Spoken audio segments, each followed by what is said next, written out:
Komisi Pemberantasan Korupsi mengamankan sejumlah barang bukti uang dalam operasi tangkap tangan terhadap pegawai di lingkungan kantor wilayah Direktorat Jenderal Pajak Jakarta Utara.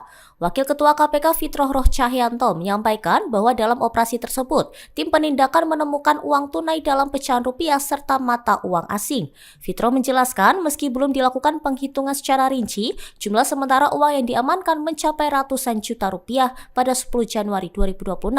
Ia juga menyebutkan bahwa hingga kini pihaknya belum memastikan jumlah orang yang turut diamankan dalam operasi yang berlangsung pada Jumat 9 Januari malam tersebut.